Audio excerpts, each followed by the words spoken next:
አሁን ያለችው ቤተክርስቲያናችን በብዙ መከራ ውስጥ እያለፈች እንደሆነ ታውቃላችሁ። አንዳንዶች ታሪክንም እንኳን አይወዱም። የጥንትን ከዛሬ ጋር መገናኘት እንኳን ያስቀይማቸዋል። ታሪክ ጠሎች፣ ምልክት ጠሎች፣ እውነት ጠሎች። ሪዩት የታሪክ ጸሐፊ እውነተኛ ታሪክ እንዲህ ይላል፣ አትጠፋም፣ አትፈርስም፣ አትበሰብስም፣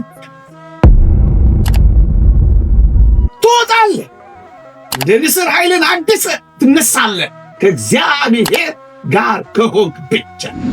ታንክ የለንም፣ መድፍ የለንም፣ ኒውክሌር የለንም፣ ሰራዊት የለንም። በምቃል እንግለጸው፣ ኮማንዶም የለንም። አንድ ኃይል ግን አለ፣ መስቀሉ አለ። ያሉበትን ወንጀለኞች የተቀጡበትን ቦታ ስናይ፣ ደማቸው የፈሰሰበትን አጥንታቸው የተከሰከሰበትን ቦታ ስናይ ስቅጥጥ እንደሚለን ይላል። ዲያብሎስም የተቀጣበትን የተዋረደበትን ትጥቆ የተራገፈበትን ኃይሉ ያጣበትን ቦታ መስቀሉን ሲያየው ስቅጥጥ ነው የሚለው ይላል። ለልጆቻችሁ መጠበቅ ትጸልያላችሁ። ይህ ዓለም ልጆቻችሁን እንዳይነጥቁባችሁ ጸሎት ታደርጉላችኋላችሁ። እኛ የቆረብንባት ቤተ ክርስቲያን እንዲቆርቡ፣ ከሺሻ ቤት እንዲወጡ፣ ከመተተኞች ከጠንቋዮች እንዲተርፉ። ሰው ሊከዳችሁ ይችላል። ያመናችሁት ሊንሸራተትባችሁ ይችላል። የቆማችሁበት ሊሰበር ይችላል። የኔ ያላችሁት ሰው ሊጥላችሁ፣ ሊከዳችሁ፣ ሊገፋችሁ ይችላል። ግን ክርስቲያኖች ክርስቲያናዊ ሕይወት እንደዚህ እንደሆነ ታውቃላችሁ። መታመን። የእናቶች ጸሎት ለዚህ ዘመን ሕፃናት ያስፈልጋል። ግብረ ሰዶማዊነት ፊቱ ለተጋፈጠው፣ አግብቶ ወልዶ ከብዶ ለመኖር አቅም ላጣው፣ ወጥቶ ገብቶ ሥራ ሰርቶ እርፍ ለማለት ለተጨነቀው፣ ተምሮ እንዳልተማረ ለሚሆነው ለዚህ ምስኪን አትጸልዩለት? የተወደዳችሁ ክርስቲያኖች እንደ ዮሴፍ ተረስታችሁ ሊሆን ይችላል። እንደ መስቀሉ ተጠላችሁ ሊሆን ይችላል። እንደ ጳውሎስ ተጠርጥራችሁ ሊሆን ይችላል። እንደ እሌኒ ተወርውራችሁ ሊሆን ይችላል። እንደ ዳዊት ተሰዳችሁ ሊሆን ይችላል። ግን መጥቀማችሁ የዚሁ የገዳማችን መምህራነ ወንጌል ከሆኑት አንዱ ክቡር መጋቤ ሃይማኖት መምህር ኢዮብ ናቸው።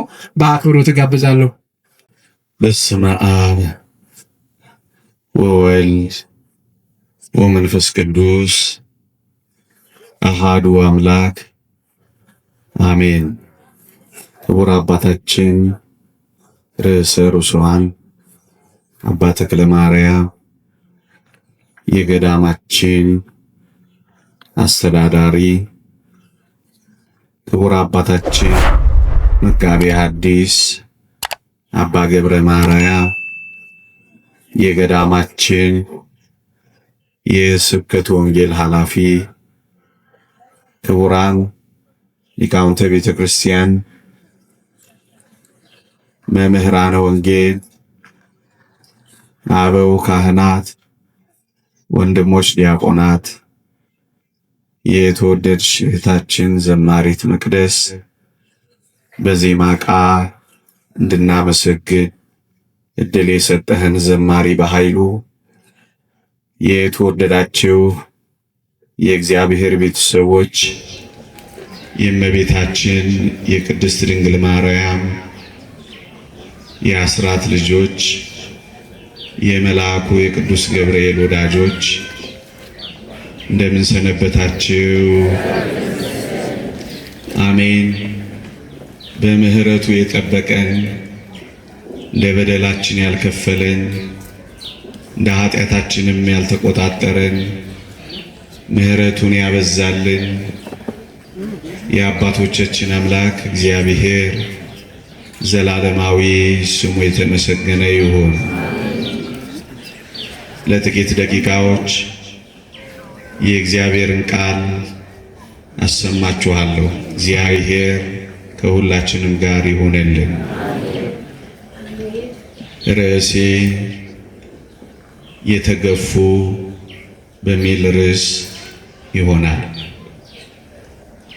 ከመስከረም 17 እስከ መስከረም 25 በቤተ ክርስቲያናችን ስለ መስቀል የሚዘከርበት፣ ስለ መስቀል የሚነገርበት ስለ መስቀል ክብር የሚታወጅበት ሰሞን ነው። እኔም ይህን ምክንያት በማድረግ ነው ይህንን ርዕስ ለዚህ ማለዳ የመረጥኩት። መስቀል ክርስቶስ የተሰቀለበት መስቀል ዕፀ መስቀል ነው። መስቀል የክርስቶስ ሕማማት ነው። መስቀል የክርስቲያኖችም መከራ ነው። መስቀል በመጽሐፍ ቅዱስ ላይ በተለይ በእነዚህ 3 ነጥቦች ላይ አተኩሮ ስለ መስቀል ይነገራል። አንደኛው የክርስቶስ ሕማማት፣ ሁለተኛው የክርስቲያኖች የመከራ ሕይወት ሰማዕትነት፣ ሶስተኛው ክርስቶስ የተሰቀለበት ዕፀ መስቀል። ይሄ ሰሞን ስለ ሶስተኛው ክርስቶስ ስለተሰቀለበት መስቀል የሚነገርበት ሰሞን ነው። በዚህ መስቀል ክርስቲያኖች ብዙ በረከት፣ ብዙ ጸጋ አግኝተናል። እውነት ነው፣ ክርስቶስ በመስቀል ሞቷል። እኛ ክርስቲያኖች ግን በዚህ መስቀል ውስጥ አንድ ሌላም ነገር እናያለን። እውነት ነው፣ ክርስቶስ ሞቶበታል። ግን እንዳንረሳ በዚህ መስቀል ጠላታችን ዲያብሎስ ተገሎበታል። የእግዚአብሔር ቃል እንዲህ ይላል፣ ዲያብሎስን ከመንገድ ላይ ጠርቆ አስወገደው ይላል ሐዋርያው ቅዱስ ጳውሎስ። ጠላታችን ዲያብሎስ ተጠርቆ የተወገደበት ይሄ መስቀል ምንኛ ድንቅ ነው ወገኖቼ! ልክ ነው፣ ክርስቶስ በመስቀል ላይ ውሎበታል። እኛ ግን ክርስቲያኖች በዚህ መስቀል ውስጥ አንድ አስደናቂ ነገር እናያለን። ዲያብሎስ ተዋርዶበታል። ወገኖቼ ይሄን መስቀል ክርስቶስ እንዲሰቀል የፈለጉት የተዋረደ ነው ሊሉበት ነበረ። ሊያሳፍሩት ነበር በዚህ መስቀል የሰቀሉት። ምክንያቱም መስቀል በጥንቱ ዘመን የማፈሪያ፣ የመዋረጃ፣ የእርግማን ምልክት ሆኖ ነበር የከረመው እና ይህን መስቀል ክርስቶስንም ሲሰቅሉበት እንደዚህ ያለ ማድረግ አስበው ነበረ ለማሳፈር። እንደዚህ ያለ ማድረግ አስበው ነበር ለማዋረድ። እንደዚህ ያለ ማድረግ አስበው ነበር የተረገመ ነው ለማለት።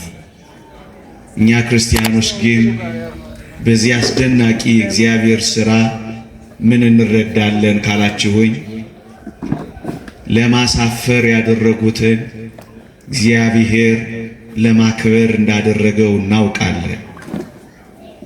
እናዋርዳለን ባሉበት በዚህ መስቀል ክርስቶስ እንደከበረበት፣ እኛ ክርስቲያኖች እንደከበርንበት እናውቃለን። የተወደዳችሁ ክርስቲያኖች፣ ለዚህ ነው እኛ በመስቀሉ የማናፍረው። ቅድም አባታችን ሲጠቅሱ እንደነበሩት የክርስትናን ምስጢር የማይረዱ ሰዎች ይሄ መስቀል፣ ይሄ የክርስቶስ አሟሟት በጣም ሞኝነት ይመስላቸዋል። እንዴት ነው እናንተ የሞተ የምታምኑት እስከ ማለት ይደርሳል። እነሱ ሞተ ላይ ብቻ ነው የሚያበቁት፣ እኛ ግን ከዛ ከፍ እንላለን። ለዚህ ነው መስቀሉን ጉልላት አድርገን የሰቀልነው። ለኛ ማፈሪያችን አይደለም የሆነው፣ መክበሪያችን ነው የሆነው። ለኛ መዋረዳችን አይደለም የሆነው፣ ከፍ ከፍ ማለታችን የሆነው። ለዚህ ነው የምንኮራበት። ምዕመናን ክርስትና እንደዚህ ነው የሚረዳው። ኦርቶዶክሳዊነት እንደዚህ ነው የሚያውቀው ወገኖቼ። ቅዱስ ጳውሎስ ከኢየሱስ ክርስቶስ መስቀል በቀር ሌላ ትምክህት ከኔ ይራቅ ይላል። ለማፈሪያ ያሉት ለመመኪያ ነው የሆነ። ይህን መስቀል እንደዚህ ነው የምንረዳው ወገኖቼ። ለዚህ ነው በመስቀሉ የማናፍረው። በመስቀል ሞቷል ስንል ሞኝ የማንሆነው ለዚህ ነው ወገኖቼ። ለዚህ ዓለም ይሄ ጉዳይ ሞኝነት ሆኖ ይቀራል። ለኛ ግን ኃይላችን ሆኖ ይታያል። ይሄ መስቀል ጥቂት ነጥቦችን ለመግቢያ ላንሳ። እኔና እናንተ ለዘላለም ቃል ኪዳን የታጨንበት የሙሽርነት ዙፋን ነው። ቅዱስ ቄርሎስ እንደነገረ መስቀል የክርስቶስ የሙሽርነቱ ዙፋን ነው ይላል። የኔና የናንተ ጌታ፣ የኔና የናንተ አምላክ፣ የኔና የናንተ ፈጣሪ፣ የኔና የናንተ መድኃኒት መስቀል ላይ ተሞሽሯል። ደግሞ አለው መስቀል የክርስቶስ የሙሽርነቱ ዙፋን ሆኗል። ምን ያደረገበት? እኔና እናንተን ቃል ኪዳን ያስገባበት። ቅዱስ መጽሐፋችን እንዲህ ይሏል። በዚህ በመኃልየ መኃልይ ሰሎሞን ምዕራፍ 3 ላይ በሰርጉ ቀን በልቡ ደስታ ቀን እናቱ የደፋችለትን አክሊል ደፍቶ ንጉሥ ሰሎሞንን ተመልከቱ የሚል ቃል ታነባላችሁ። ለንጉሥ ሰሎሞን ለጊዜው፣ ለፍጻሜው ለንጉሥ ኢየሱስ የተነገረ ነው። የሰርጉ ቀንና የልቡ ደስታ ቀን የተባለው የቀራንዮ ቀን ነው። በቀራንዮ ቀን ሰርግ ነው ያደረገው። ቃል ኪዳን ነው ያጠለቀልን። እኔና እናንተን በዘላለም ከእርሱ ጋር እንድንኖር ያጨበት ዙፋን መስቀል ነው። ምዕመናን ምናልባት ያልሰማችሁ ከሆነ ላሰማችሁ። እኔና እናንተ ሰርግ አለን በሰማይ። ለዚያ ሰርግ ያጨን ግን መስቀል ላይ ነው ወገኖቼ።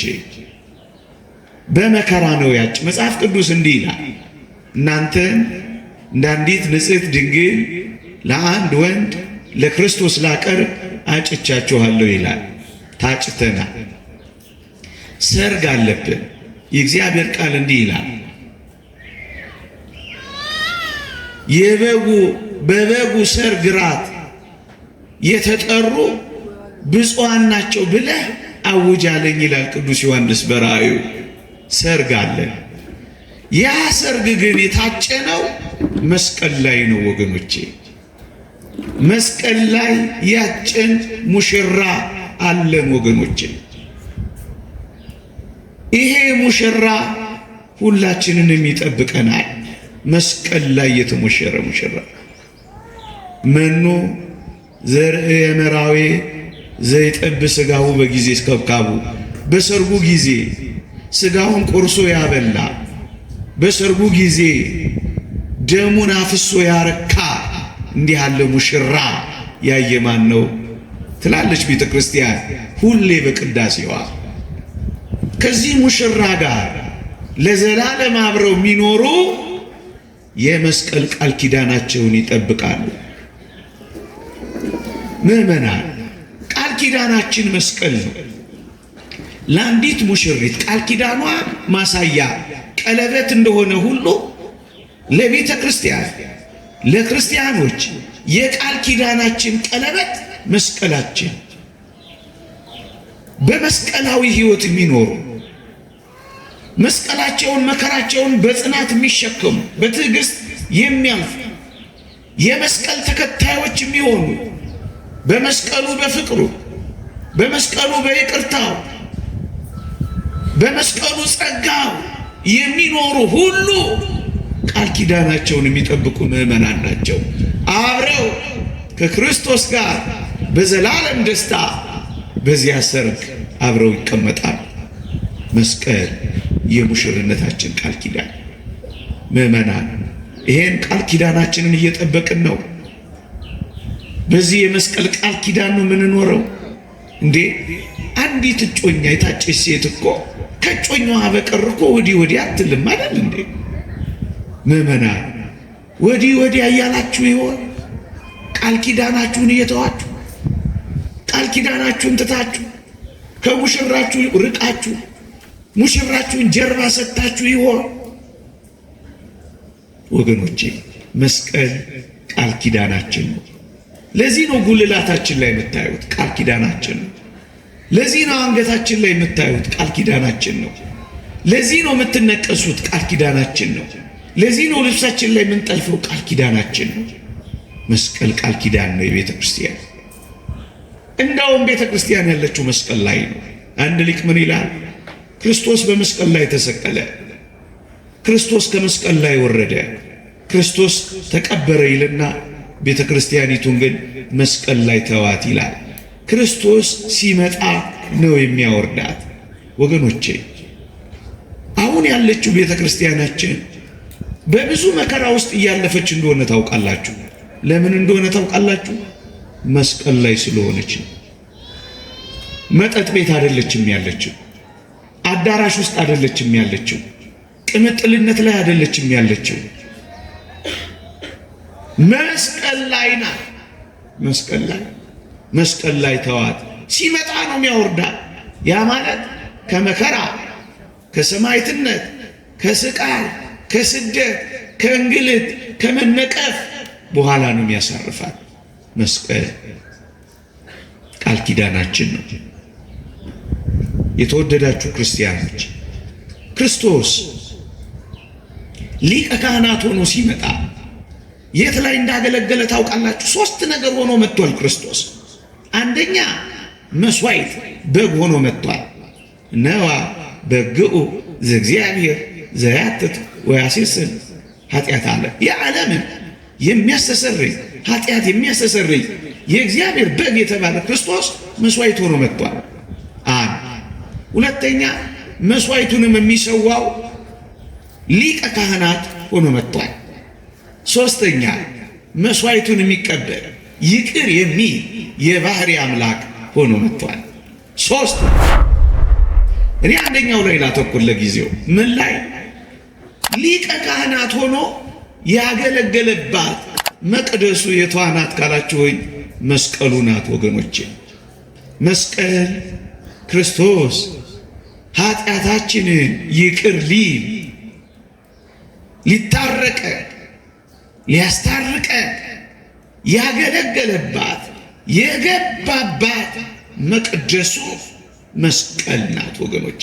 መጽሐፍ ቅዱስ እንዲህ ይላል በዕብራውያን መልእክት ምዕራፍ 9 ቁጥር 23 እና 24 ላይ ስለኛ ይታይ ዘንድ ወደ እርሷ ወደ ሰማይ ገባ ይልና ሊቀ ካህናት ሁሉ ዕለት ዕለት እንደሚገባ ግን ሁል ጊዜ የገባ አይደለም ይልና እንዲህ ቢሆንስ እንዴት ቢሆን እንደ ኦሪት ሊቀ ካህናት ሁል ጊዜ ለማገልገል የሚገባ ቢሆንማ ዓለም ከተፈጠረ ጀምሮ መከራ ሊቀበል ባስፈለገው ነበር ይላል።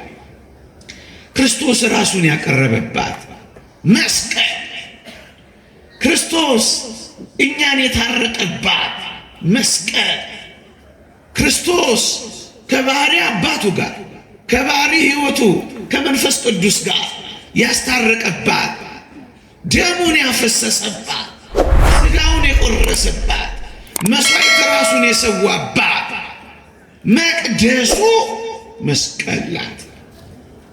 በዚያች መስቀል ነው ክርስቶስ ያገለገለው። በዚያች መስቀል አገለገለና በሰማይ ግን ይህ ሊቀ ካህናት ተቀመጠ ይላል።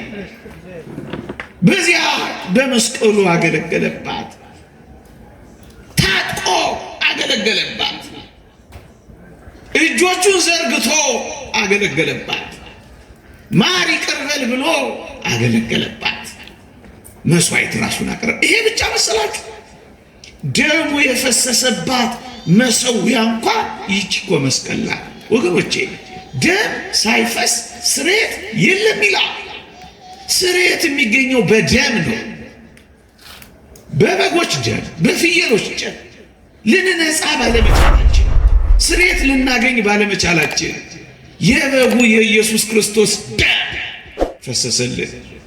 የኢየሱስ ክርስቶስ ደም ከኃጢአት ሁሉ ያነጻል ይላል ወገኖቼ። አንዳንዶች በጣም ይገርሙኛል። ደሙ ለኃጢአት ስርየት የተሰጠ እንደሆነ ያምኑና የምንቀበለው ስጋና ደም ግን አያድንም ባዮች ይሆናሉ። እንዲህ ደም ታዲያ እንዴት ነው የሚገኘው? ስንበላው ስንጠጣው ነዋ።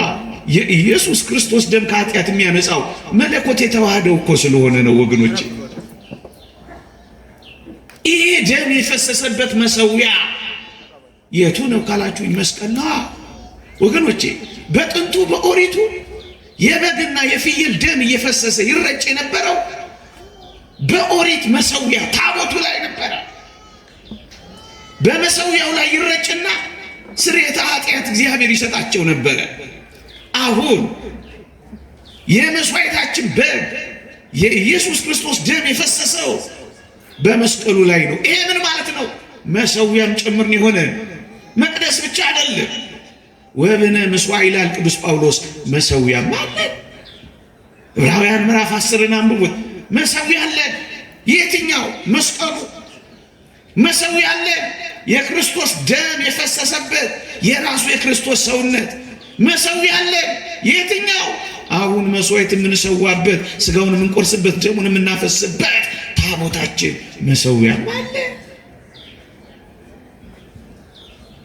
የቃል ኪዳን ዙፋን፣ ደግሞስ መቅደስ፣ ደግሞስ መሰዊያ። ሌላ ግን አንድ ደግሞ የምስራች ደግሞ እኔ ወገኖቼ ዲያብሎስ የተሸነፈበት የድል ኃይል መገለጫችን እኮ መስቀላችን ነው። መጽሐፍ ቅዱስ እንዲህ ይላል፣ የመስቀሉ ቃል ለሚጠፉት ሞኝነት፣ ለምንድን ግን ለእኛ የእግዚአብሔር ኃይል ነው ይላል ወገኖቼ።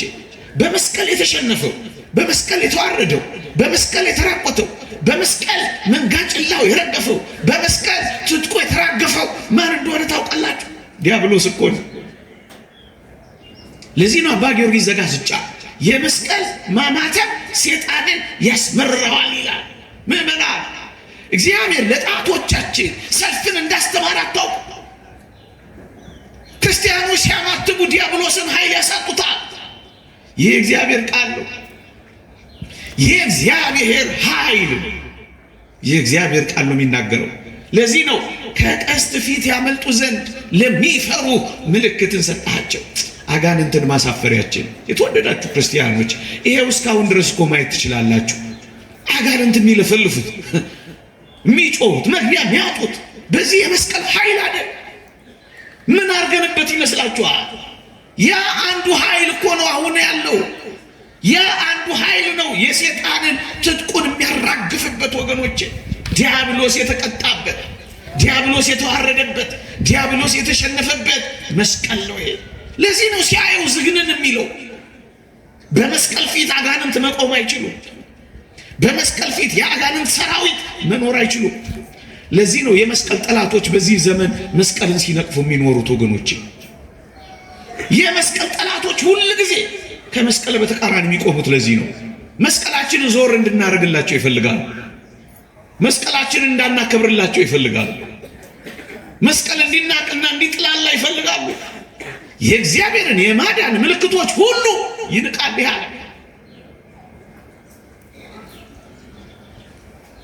ቅዱስ ዮሐንስ አፈወርቅ በአንድ ጽሑፉ ላይ ምን ይላል?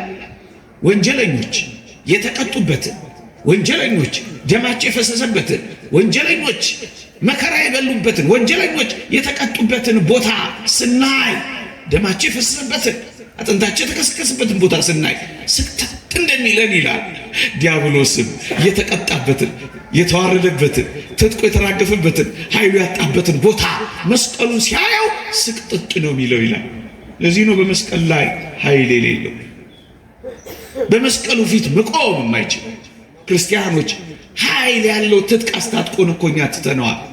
የማማተብ ኃይል የመስቀል ኃይል ብርቱ ነው። ከጠላቶቻችን ማምለጫ ነው ወገኖቼ። ይሄን ዓለም በምን እንደምናሸንፈው ታውቃላችሁ? እመኑኝ፣ በመፎከር አይደለም፣ ዝም ብሎ በመጮህ አይደለም፣ በመስቀሉ ኃይል ነው የምናሸንፈው። ቆስጠንጢኖስን አታስታውሱ?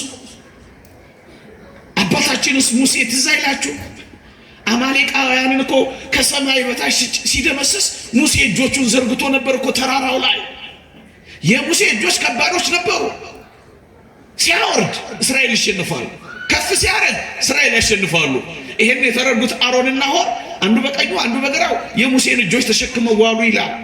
እንዲህ ይላል እግዚአብሔር ቃል ኦሪት ዘጸአት ምዕራፍ 17 ላይ ገብታችሁ አንብቡት። እግዚአብሔር የአማሌቅን ዝክር ከሰማይ በታች ጨርሶ ደመሰሰ ይላል።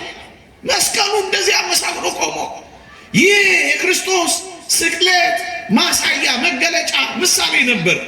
በዚህ መስቀል ምልክት ጠላቶቻቸውን ድል አደረጉ። እስራኤል ዛሬም ወገኖቼ ዛሬም በሰዎች ላይ ያደሩ የሚታገሉን አጋንንት የሚወድቁት በመስቀል ነው።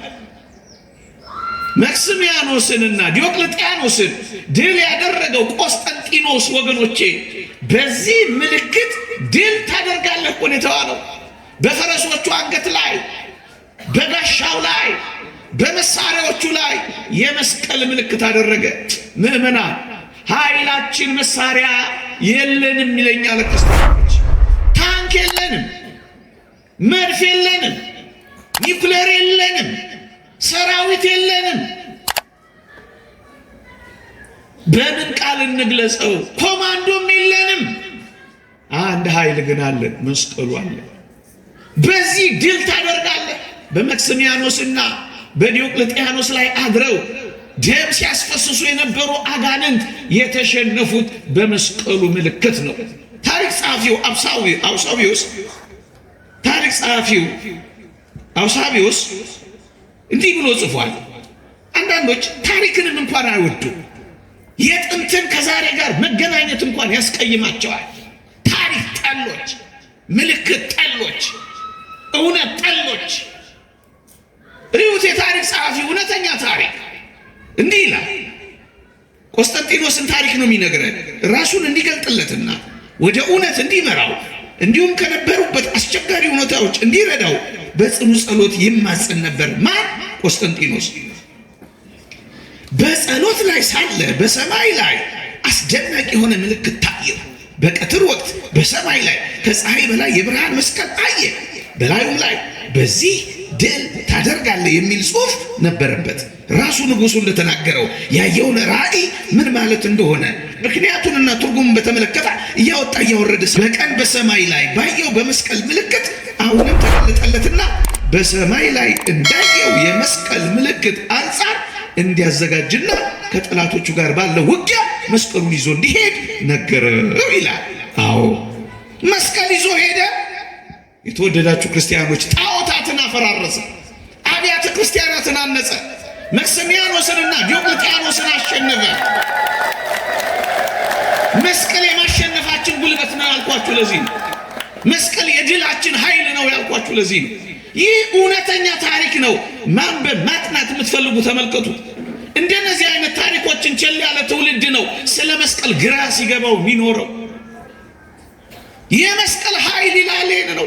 የመስቀሉ ቃል ለሚጠፉት ሞኝነት፣ ለኛ ለምናምን ግን የእግዚአብሔር ኃይል ነው። የእግዚአብሔር ኃይል ለምን ነው የሚጠቅመው? ለማዳን ነው። የእግዚአብሔር ኃይል ለማዳን ነው ይላል ቅዱስ ጳውሎስ። ሮሜ መልእክትን አንብቡ። የተገፉ እነሱን ነገሮች ተናግሬ አበቃለሁ። 5-6 ደቂቃ ብዙ ነጥቦችን ላነሳ ነበር።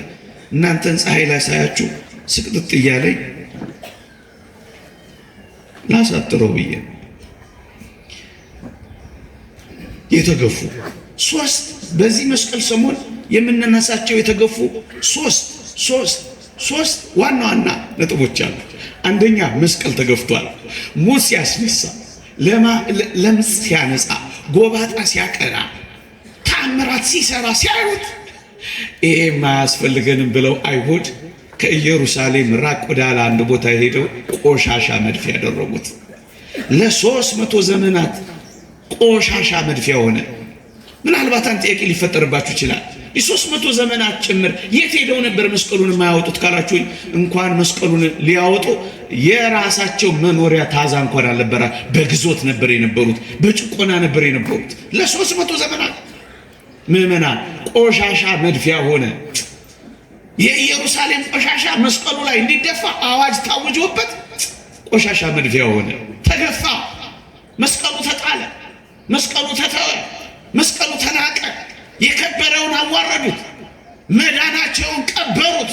ወገኖቼ አንዱ የተገፋው ይህ ዕፀ መስቀል ነው ወገኖቼ። ሁለተኛ የተገፋችው ደግሞ ሰሞኑን አብረን የምናነሳት ቅድስት እሌኒ ናት። ይቺ እሌኒ ለባሏ ታማኝ የሆነች ንጹሕ ሴት ነበረች። ባሏ ከጓደኞቹ ጋር ተወራርዶ ኖሮ አንደኛው ይሄድና ቢለምናት ቢሰራት በታማኝነቷ ትጸናለች። ነገር ግን ምን አደረገ? በማታለል የቃል ኪዳኗን ቀለበት በማታለል ከደንገጡሮቿ ወስዶ ለባሏ አሳየው። ለምጃት ለምዳኝ፣ ወድጃት ወዳኝ፣ ይሄው ምልክቱ ይሄውልህ ሲለው ተበሳጨ። ምን አለ ቢያጣራ።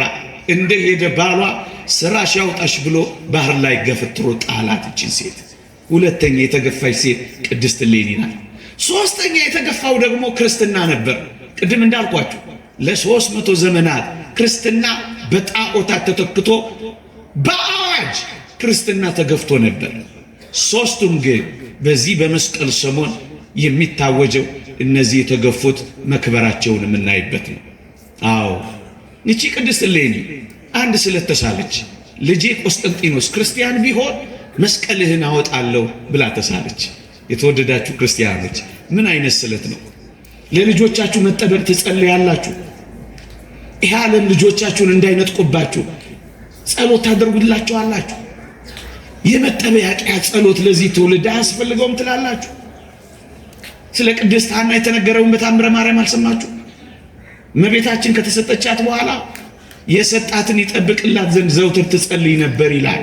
ጦርነት እንዳይበላቸው ለሕፃናት ትጸልዩላችኋላችሁ። ለሚመጣው ትውልድ የሚያለቅሱ እናቶች አሉ።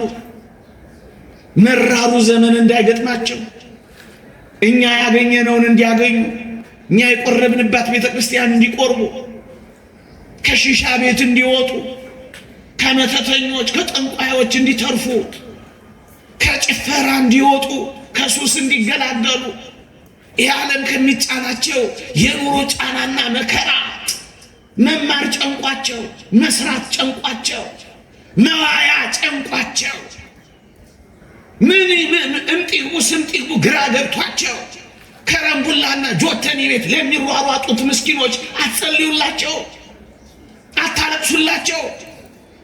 ዓለም ያስጨንቃቸዋል። እኛ እናሳርፋቸውን በጸሎት ለልጆቻቸው። ይኸው ለልጇ ጸለየች፣ ከጣዖት ቤት እንዲወጣ ክርስቲያን እንዲሆን። ወገኖቼ በጥንቱ ዘመን ክርስቲያን ንጉሥ ማግኘት በጣም ከባድ ነበር። ከጥቂት ክርስቲያኖች ነገስታት አንዱ ቆስጠንጢኖስ ነው የሆነው። ይሄ የሆነው በእናቱ ጸሎት ነው ወገኖቼ። የእናቱ ጸሎት ለዚህ ዘመን ሕፃናት ያስፈልጋል። ግብረ ሰዶማዊነት ፊቱ ለተጋፈጠው፣ አግብቶ ወልዶ ከብዶ ለመኖር አቅም ላጣው፣ ወጥቶ ገብቶ ስራ ሰርቶ እርፍ ለማለት ለተጨነቀው፣ ተምሮ እንዳልተማረ ለሚሆነው ለዚህ ምስኪን አትጸልዩለት፣ ይልቅ አታለቅሱለት። የመጠበቂያ ጸሎት ከአጋንንት ጋር አትታገሉለት፣ ሱባኤ አትይዙለት። ይሄ ትውልድ ያስፈልገዋል። ሌላ በምን ይጠበቅሽ? የምታወርሱት ሀብት የለም። ክርስትናን አታወርሱትም። አብዛኛው ኢትዮጵያዊ ምስኪንና ደሃ ነው። እግዚአብሔርን አትሰጠው። ሌላ ምን ልትሰጠው ትፈልጋለህ? ምን ትሰጠዋል? ምን? በጣም ይገርማችኋል። የእሷ ጸሎት ቅድም ያነበብኩላችሁን ታሪክ ወለደ። ምን የሚል በዚህ ድል ታደርጋለህ ብሎ ኢየሱስ ክርስቶስ ገለጠለት።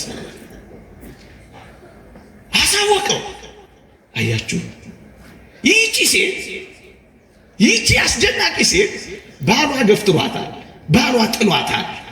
ባሏ ስራሽ ያውጣሽ ብሎ ባህር ላይ ነው የወረወራት። ማጠቀም አድርጋ የተገፈተረች ሴት ነበረች። ይህቺ ሴት እኮ ናት ዛሬ አስደናቂ የሆነችው። ይሄው የባሏን ታሪክ አናነሳ፣ እሷን ግን እናነሳለን። ይህቺ ሴት እኔ ለእግዚአብሔርና ለባሌ ስታመን እግዚአብሔር ለእኔ መታመን እንዴት ያቅተዋል ብላ እግዚአብሔርን ወደ አለማመን አልሄደችም። በታማኝነት ነው የቀጠለችው። ሰው ሊከዳችሁ ይችላል። ያመናችሁት ሊንሸራተትባችሁ ይችላል። የቆማችሁበት ሊሰበር ይችላል። የኔ ያላችሁት ሰው ሊጥላችሁ፣ ሊከዳችሁ፣ ሊገፋችሁ ይችላል። ግን ክርስቲያኖች ክርስቲያናዊ ሕይወት እንደዚህ እንደሆነ ታውቃላችሁ። መታመን ዓለም ሁሉ ባይታመን እንኳን ክርስቲያኖች ይታመናሉ። ባሏ እንዳልታመነች ቆጠራት፣ እሷ ግን የታመነች ነበር። ንጽሕናዋን መታመኗን የሚያውቅ አምላክ አለላታ። እግዚአብሔርን አልተወችውም። ባሏ ትቷታ፣ ባሏ ስለተዋት ፈንታ አንተ እግዚአብሔር ብትኖርማ ኖሮ ስታመን አንተ የት ነበርክ እያለች እግዚአብሔርን ለማማት እድል አልሰጠችም። በክርስትናዋ ቀጠለች። ስንቶች እንዲህ ካደረገኝማ የት አለ እግዚአብሔር ብለው እግዚአብሔርንም ጭምር ክደዋል። ባል ሲክዳቸው እግዚአብሔርን የካዱ ስንት ናቸው? ባል ሲክዳቸው ሃይማኖት የቀየሩ ስንት ናቸው? ሚስት ሲክዳቸው ሱሰኛ የሆኑ ስንት ናቸው? ጠንቋይ ቤት የተገኙ እናቶች ስንት ናቸው? ሚስቶች ባላቸውን አንዳች ነገር ለማድረግ ጠንቋይ ቤት ለጠንቋይ ቤት የሚርመሰመሱ ሚስቶች ስንት ናቸው? ሚስት ለመያዝ ብለው ደጋሚ የሚፈልጉ ባሎች ስንት ናቸው? እሷ እንደዚህ አይነት ስራ የላትም። ከክርስቶስ መስቀል በቀር ሌላ ማረፊያ የላትም። ባጣችው ነገር እየተቆጨች ህልሟን አላበላሸችም። የብዙ ሰዎች ህልም በአንድ ነገር ብቻ ተበላሽቷል። ብዙ ህልም እያለ አንድ ህልም ዓለማቸውን ቀጭቶታል። ብዙ መውጫ አለ፣ አንድ ብቻ እንዳይመስላችሁ ጊዜ ይዋት ባጣችው ነገር እየተቆጨች አልኖረችም። ከፍ ወዳለ ስራ ሄደች። የሆነ ነገር አተን ሊሆን ይችላል፣ ግን በእርግጠኝነት እግዚአብሔር ብዙ ነገር ሊሰጠን ተዘጋጅቷል። የትላንት ህይወቷ ነገዋን አላበላሽም ብላችሁ እቺ የተጣለች ሴት፣ እቺ የተተወች ሴት፣ እቺ የተገፋች ሴት ትላንቷ ነገዋ፣ ትላንቷ ዛሬዋን አላበላሻት። ለምንድን ነው የትላንት ህይወት ነገህንም ዛሬህንም የሚያጨልምብህ? አንተ ክርስቲያን ለምን ሱሰኛ ትሆናል? ለምን ሰው ሁሉ ትጠላል? ለምን ሴት ሁሉ ትጠላል? እቺ ሴት እኮ ወንድን ሁሉ እኮ አልጠላችም፣ ደግሞም ለበቀል እኮ አልተነሳችም። ስትከዳ አዲስ ጸባይ አላመጣችም። ዓለም አልተደበላለቀባትም፣ አላበደችም። ሆስፒታሎች ስንቱን ሰው ያዙት እኮ አንድ ነገር ሲበላጭባቸው ህይወታቸውን ሁሉ አጨለመባቸው። እንደዚህ አይደለም። እዋትችን ክርስቲያናዊት ሴት እንደውም በረታች፣ እንደውም ጸናች፣ እንደውም ምን አደረገች? አስደናቂውን የክርስቶስ መስቀል እስከ ማውጣት ድረስ ደረሰች። ወገኖቼ አጠቅሚም የተባለችው ሴት እንዴት ጠቃሚና አሸብራቂ ሆነች እንደፈጸመች ዛሬ ላጠቅሙ ትችላላችሁ። ፍጻሜያችሁ ግን የማጠቅሙ ሆናችሁ እንደማጨርሱ ግን በእርግጠኝነት ራሳችሁን መንገር አለባችሁ። ጠቃሚ ሆናችሁ መጨረስ ትችላላችሁ። እቺ ሴት ይሄንን አስደናቂ ነገር ነው የምትነግረን ወገኖቼ።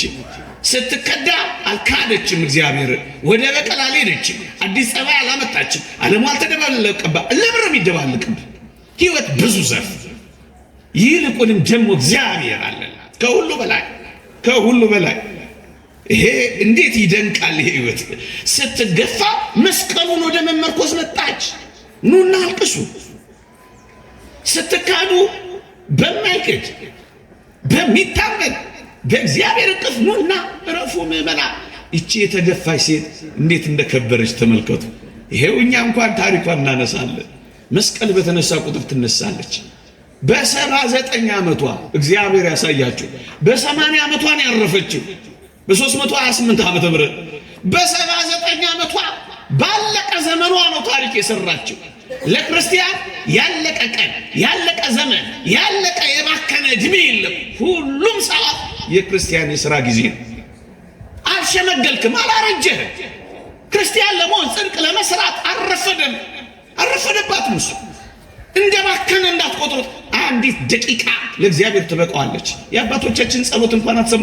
የነዛ በረሃውያን ጸሎት ጌታ ኢየሱስ ክርስቶስ ሆይ እኔን ኃጢአተኛውን ማረኝ ለማለት አንድ ደቂቃ እንኳን አይሞላም። በቃ እግዚአብሔር እንደዚህ ነው። ታሪኳን ባለቀ ሰዓት በባከነ ሰዓት እግዚአብሔር ቀየረው። የተወደዳችሁ ክርስቲያኖች እንደ ዮሴፍ ተረስታችሁ ሊሆን ይችላል። እንደ መስቀሉ ተጥላችሁ ሊሆን ይችላል። እንደ ጳውሎስ ተጠርጥራችሁ ሊሆን ይችላል። እንደ እሌኒ ተወርውራችሁ ሊሆን ይችላል። እንደ ዳዊት ተሰዳችሁ ሊሆን ይችላል። ግን መጥቀማችሁ ግን አይቀርም። እነዚህ የጠሯቸው በሙሉ መገፋት የደረሰባቸው ግን በመጨረሻ የተጠቀሙ ናቸው። እግዚአብሔር ካንተ ጋር ከኖረ ትጠቅማለህ። ማንም አይኑ እግዚአብሔር ካንተ ጋር ከሆነ ጠቃሚ አድርገህ ትቀየራለህ። ይቺ ሴት እነዚህ ነው የሆነችው። በባከነ ባለቀ ሰዓት ባረጀ ሰዓት መስቀሉን አገኘች፣ በአመቱ አረፈች። መስቀሉን አግኝተን እንረፍ። ስምዖን አረጋዊን አታስታውሱትም?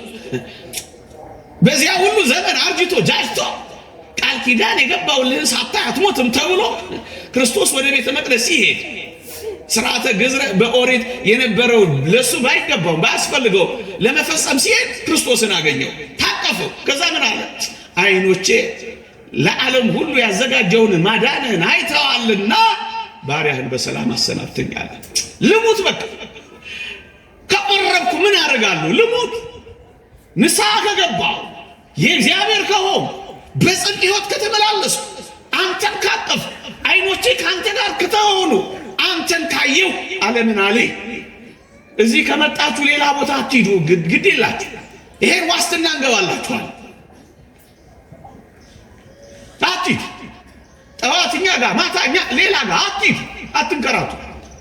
ምንም መፍትሄ አታገኙ። ምናልባት ጥቂት ጊዜ ያማረ ነገር ልታገኙ ትችላላችሁ። ፍጻሜያችሁ ግን አያምር። የእግዚአብሔር ቃል እንደሚለው ሰላም ባለበት ጎመን ወጥ መብላት ጸብ ካለበት ፍሪዳ ከመብላት ይሻላል ይላል ሶሎሞን። ግድ የላችሁም እዚህ ይሻላችኋል። ግድ የላችሁም እዚህ ይሻላችኋል። እቺን ሴት የተገፋችው ሴት ከበረች። መስቀሉን ለማውጣት የተገባች ሆነች። በመስቀል ተመረኮዘች። የመስቀሉ ተከታይ ሆነች። አንደኛዋ የተገፋችው እሷ ነበረች። እቺ የተገፋችው መስቀሉን አገኘቻ። የተወደዳችሁ ክርስቲያኖች ለ300 ዘመናት ቆሻሻ የተጣለበት መስቀል በጣም አይደንቃችሁ? የእግዚአብሔር የሆነ ነገር ለምን ዘመናት አይፈጅም? ስራ ይሰራል። ለምን አይረሳም? ለምን አይተውም? ለምን አይጣልም? 300 ዘመናት ግድ የለም። እንደዚህ ያልንረሳ እንኳን ብንችል ይሄ የሚያመለክተን ነገር ምንድን ነው? እንደዚህ እንኳን ልንረሳ ብንችል እንግዲህ እንጨት ነው፣ ሳይፈርስ ሳይበሰብስ ሳይጠፋ እግዚአብሔር እንዴት እንዳወጣው አታይ። አትጠፋም፣ አትፈርስም፣ አትበሰብስም። ትወጣለህ፣ እንደ ንስር ኃይልን አድሰህ ትነሳለህ። ከእግዚአብሔር ጋር ከሆንክ ብቻ እንደዚህ ይኸውላችሁ፣ ኃይሉ አይጠፋም። የክርስቲያን ኃይሉ እኮ ጥልቅ ነው። የተወደዳችሁ ክርስቲያኖች በልባችን የተተከለ መስቀል፣ በህሊናችን ያተመው እውነት አለ። ይህ አይጠፋም። ዓለም ሺህ ጊዜ የሆነ ነገር ቢል ክርስቲያን ከሆን በክርስትና ሕይወት ከኖር አንጠፋም። ተረስታ አትቀር፣ ተንቃ አትቀር፣ ተዋርዳ አትቀር፣ ተገፍታ አትቀር። የምትከብርበት ቀና የምትልበት ጊዜ ይመጣል። ይሄው መስቀል ነው። ሲያወጡት አበራ መስቀል ዛሬ አበራ፣ በሁሉ ተመሰገነ ተብሎ የተጻፈው እኮ ይሄንን ነው ወገኖች። ቅዱስ ያሬድ የዘመረው እኮ ይሄንን ነው። ይሄው ዛሬ ድረስ መፈወስ፣ ይሄው ዛሬ ድረስ ማንጻት፣ ይሄው ዛሬ ድረስ ማቅናት እንደሱ ነው የሚሆነው። የተገፋው መስቀል ከበረ፣ የተተወው መስቀል ይሄው ዓለም ተካፈለው፣ ይሄው አበራ፣ ይሄው ስራ ሰራ። ሁለተኛ ሶስተኛ በ312 ቆስጠንጢኖስ ድል ካደረገ በኋላ የተወደዳችሁ ክርስቲያኖች ድል ካደረገ በኋላ ክርስትና ብሔራዊ ሃይማኖት እንዲሆን አወጀ። ጣዖታት እንዲዘጉ አዘዘ። የተገፋው ክርስትናም ከፍ አለ። የተገፋው ክርስትና ጣፈጠ። የተተወው ክርስትና መኖር ተጀመረ። በመንግስታት ተገፍቶ የነበረው ክርስትና የመንግስት ሃይማኖት ወደ መሆን መጣ። 312 ክርስትና መስቀል እሌኒ ተገፍተው ነበር። ተገፍተው ግን አልቀሩ፣ ከበሩ። ተጥለው ጠፍተው ነበር ተገኙ፣ ጠፍተው ነበር። ይሄው እንደዚህ ነው ክርስትና የሚያምነው። በክርስትና ምን ኖረው እንደዚህ ነው ወገኖቼ። አንድ ሁለት ነገሮችን ተናግሬ ያበቃል። የተወደዳችሁ ኦርቶዶክሳውያን፣ እኛም አሁን ጥቂት እያደረግነው ያለው በጎ ያልሆነ ብዙ አይደለም፣ ጥቂት። በተለይ እናንተን አይመለከትም። ምናልባት ቀረብ ያላሉትን ሊሆን ይችላል። እናንተን ጨክኜ ስናገር እናንተን ማለቴ እንዳልሆነ ተረዱኝ ወገኖቼ። እኛ ልብ ውስጥ ያለውስ መስቀል የተገኘ መስቀል አለ? የጠፋ መስቀል የለም። እውነት ይሄስ የጠፋ መስቀል በዚህች አስደናቂ የተገፋች ሴት ተገኝቷል። እኔና እናንተ ውስጥ አቧራ የጠጣ መስቀል የለም፣ የተደፋበት መስቀል የለም። ዝሙት የደፋንበት መስቀል የለም የለም። በእኔና በእናንተ ልብ ውስጥ የተተከለው መስቀል አለ። ምንም ቆሻሻ አልደፈነው፣ ምንም ጥራጊ አልተጣለበትም፣ ምንም ጉድፍ አልወደቀበትም። ምን አይሁድን ብቻ እንወቅሳለን እንዲህ በዚህ ዘመንስ ያለ እውነት? አሁን የእግዚአብሔር ፍቅር አለ በልባችን ተቀጣጥሏል። የእግዚአብሔር የፍቅር ሙቀት አለ። መስቀልን መፈለግ ማለት እኮ ፍቅርን መፈለግ ነው። ፍቅርን በጸብ ያጠፋት ሰው መስቀሉ ላይ ደፍቷል አቧራ። ይህን የእግዚአብሔርን ማደሪያ ዙፋን መስቀል የሆነውን ይህን ሰውነት በዝሙት የሚያረክስ እመኑኝ አሁንም ቆሻሻ እየደፋንበት እንዳይሆነ ያሰጋል። ግድ የላችሁ ቆሻሻ ከመድፋት እንተው። አይሁድን ከመውቀስ መለስ ስንበል የኛ ቆሻሻ እስኪ ጋብ ይበል። የዝሙት ቆሻሻ፣ የጸብ ቆሻሻ፣ የስርቆት ቆሻሻ፣ የዘረኝነት ቆሻሻ እሱ አሁንም የክርስቶስን መስቀል የደፈነው ይመስላል ወገኖቼ። መስቀልን ፍለጋ መቼ ነው የምንወጣው ታዲያ? ምዕመና መስቀል ፍቅር ነው። ተኳርፋችሁ ይሆን? ቂም በቀል ይዛችሁ ይሆን? እንደው እዚህ እግዚአብሔር መድረክ ፊት ቆማችሁ የተኳረፋችሁ ፍርድ ቤት የምትንጓጓቱበት ጥርስ የተናከሳችሁበት ቀን የተቃጠራችሁበት የተጣላችሁበት ነገር ቢኖር እመኑኝ መስቀሉ ላይ ቆሻሻ እየደፋን። መስቀሉ ፍቅር ነው። ጸብ ለክርስቲያኖች አይሰራማ። ይህኛስ ቆሻሻ ያልኳችሁ እኮ እሱን ነው። ነጣቂዎች ከሆን እኮ ቆሻሻ እየደፋንበት ነው። በየዋህነት የተተከለውን የእግዚአብሔርን ቃል በልባችን ያለውንም የመስቀል ፍቅር ቆሻሻ እንዳንደፋበት ምዕመናን እንዲህ ይላል የእግዚአብሔር ቃል። አንዴ ካዱትን በኋላም እነሱን በንስሐ ማደስ የማይቻለው ይልና ለራሳቸው የእግዚአብሔርን ቃል ይሰቅሉታል ያወርዱታልም ይላል። የእኛስ ጅራፍ፣ የእኛስ ቆሻሻ፣ የእኛስ ምራቅ። ሰሞኑን አንዲት እህት እንደዛ ስታረግ አይተናል። ምዕመናን ይሁን እነሱስ ከሃዲያን ናቸው ወገኖች፣ የእነሱስ ቆሻሻ እሺ፣ የእኛስ ምራቅ በበደልና በኃጢአት፣ የእኛስ ምራቅ በርኩሰትና በሌላ ደስ በማያሰኙ ነገሮች። አያችሁ፣ እኛም ቆሻሻ ከመድፋት እንቆጠባው። ይልቅ ፍቅርን እንፈልግ፣ ይልቅ ይቅርታን እንፈልግ፣ ይልቅ መስጠትን እንፈልግ፣ ይልቅ አብረን መኖርን፣ መተቃቀፍን፣ መተጋገዝን እንፈልግ። መስቀሉ ማለት ይሄ ነው። አሁን በዚህ ዘመን መስቀሉማ ተገኝቶ አሁን ያልተገኘው የጠፋው መስቀል የኔና የናንተ የሕይወት መስቀል። እሱ ፍቅር ነው። እሱ ይቅርታ ነው። እሱ ርኅራኄ ነው። አሁን የጭካኔ ወገኖቼ፣ የጭካኔ ቆሻሻ በክርስቲያኖች ላይ ሲያርፍ ያለን መስቀል እኮ ነው የምናየው ወገኖቼ። አሁንም ክርስትና ይገፋል። አሁንም የክርስትና ምልክቶች ይገፋሉ። አሁንም የክርስትና ማሳያዎች ቤተ ክርስቲያን ጭምር ምናልባት አባራ ሊደፋባት ይችላል። ግን አንድ ነገር እናምናለን፣ የተገፉ ሁሉ ከእግዚአብሔር ጋር ከኖሩ መክበራቸው፣ መውጣታቸው፣ ማንጸባረቃቸው፣ ማሸብረቃቸው ግን አይቀርም። ግን አንድ ነገር እናደርግ። እኛም የመስቀሉ ተከታዮች ከሆን ይህንን መስቀል የምር ለመፈለግ እንውጣ። የምር እንፈልገው። እስኪ ፍቅራችንን እንፈልገው። ጸብን በይቅርታ እንደምድነው እንታረቅ። ማንንም አንጥላ። ክርስቶስ በቀኝ እጁ ቀደምት ሕዝብን በግራ እጁ አይሁድን ያቀፈበት መስቀል ነው። ሁላችንም እንተቃቀፍ፣ ሁላችንም በህብረት አንድ ሆነን እንኖር። አንጠላላ፣ አንቷቷ፣ አንከዳዳ፣ እንተማመን። በተለይ ይሄ በእኛ ዘመን ያለው ጸያፍ በሽታ ዘረኝነትን እንተው፣ ሁሉን እናፍቅር፣ ሁሉን እንውደድ፣ የሁሉ እንሁን፣ የሁሉ ይሄን በማድረግ ቆሻሻችንን እናስወግድ። የእግዚአብሔር ቸርነት የእመቤታችን አማላጅነት የቅዱሳን በረከት ረድኤት አይለየን። ፀሐይ ላይ አቆምኳችሁ ብዙ ይቅር ትሉኛላችሁ አይደል? የሲኦልን እሳት ያርቅልን። በእውነት እዚህ በመቀመጣችን እንደው ባትሰሙ እንኳን እዚህ ታግሳችሁ መቀመጣችሁ እውነት እንዴት ልዩ ጸጋና በረከት እንዳላችሁ ባትሰሙ እንኳን እኛም ጭክን ነገር ያለ ነገር ነገርኳችሁ መሰለኝ።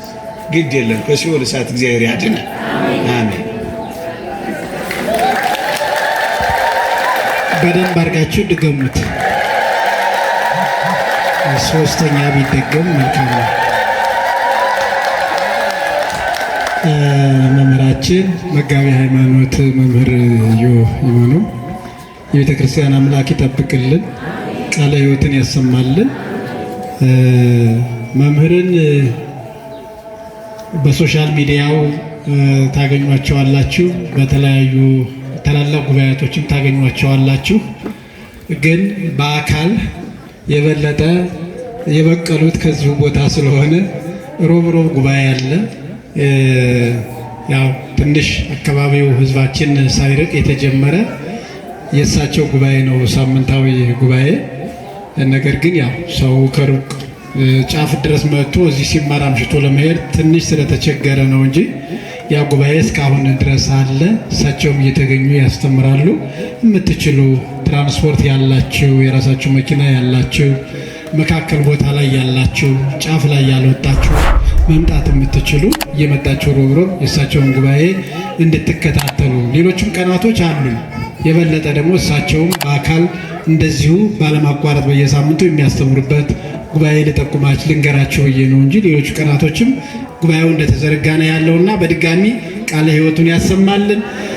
በዚህ በእጅ ላይ የምታዩት ትልቁ መስቀል ከመጾር መስቀል ቀጥሎ ካህናት አባቶቻችን በጸሎተ ቅዳሴና በጸሎተ ኪዳን እንደዚሁም በጸሎተ ዕጣን ጊዜ እንደዚህ ትከሻቸው ላይ ይዘው ጽንሐውን ይዘው እያጠኑ ያን አገልግሎት የሚሰጡበት ነውና አነ ውእቱ ገብርኤል ዘቀውም ቅድመ እግዚአብሔር፣ በእግዚአብሔር ፊት የምቆመው እኔ ገብርኤል ነኝ ይላል የሚል ጽሑፍ ተቀርጾበታል። የእመቤታችን ምስለ ፍቁር ወልዳ ስዕል በአንድ በኩል፣ የጌታ ስነ ስቅለቱ በአንድ በኩል ተቀርጾ ታዩታላችሁ።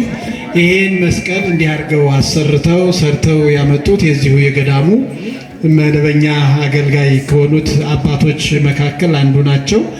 አባይ ወልደ ሥላሴ ይባላሉና አመስግኗቸው፣ እልል ብላችሁ አመስግኑላቸው አባታችን